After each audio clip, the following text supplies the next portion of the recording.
Halo, selamat pagi. Apa kabar? Luar biasa karena kita punya Tuhan yang luar biasa. Amin. Alright, welcome back in this Andres Cyber Channel. My quality time with Jesus.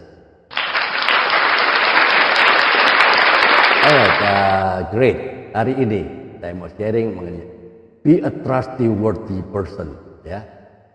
Menjadi orang yang bisa dipercaya. Ya.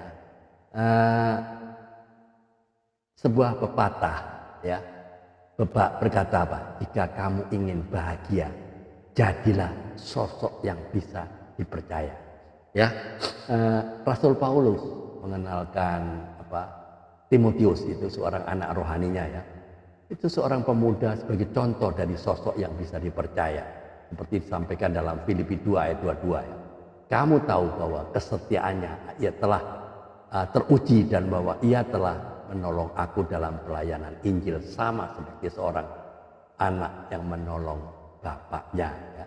Rasul Paulus itu memandang sosok Timotius adalah pribadi yang teguh dalam segala keadaan dan dia menganggapnya tulus, ya, luar biasa di Timotius itu, kan? Karena dia dapat dipercaya dan dapat diandalkan. Kita bisa menggambarkan seorang yang bisa dipercaya seperti saat kita sehari-hari lah kita pinjam uang di bank, ya.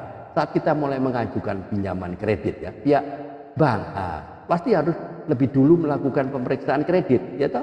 Mereka ingin tahu apakah kita layak dipercaya, apakah kita bisa membayar tagihan-tagihan tepat waktu, dan apakah kita memiliki rekam jejak untuk menepati janji pembayaran pinjaman tersebut. Apakah kita akan mengembalikan uangnya?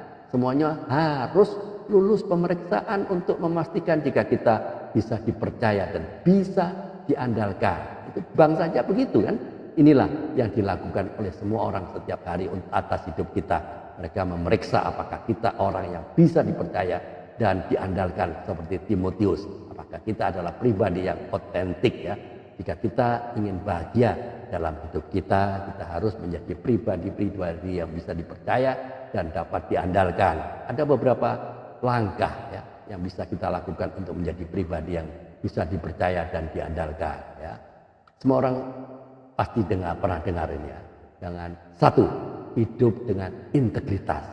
Apa itu integritas? Integritas bukan berarti kita sempurna, enggak, tapi dengan hidup berintegritas. Tindakan dan perkataan kita bisa dipercaya.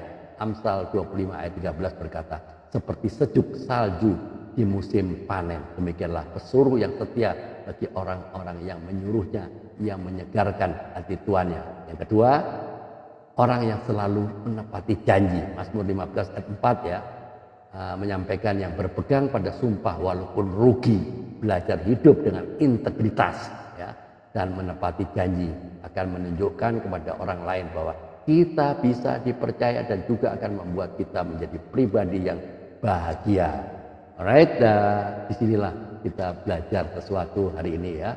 Be a trustworthy person, menjadi orang-orang yang bisa dipercaya. Tetap semangat, tetap memberitakan kebenaran firman Tuhan. Tiada hari tanpa memenangkan jiwa.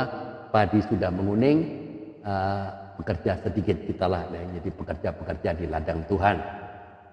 Save the lost at any cost, selamatkan yang terhilang berapapun harganya. Keep on fire, keep on moving, tetap semangat. Tuhan Yesus memberkati. Amin.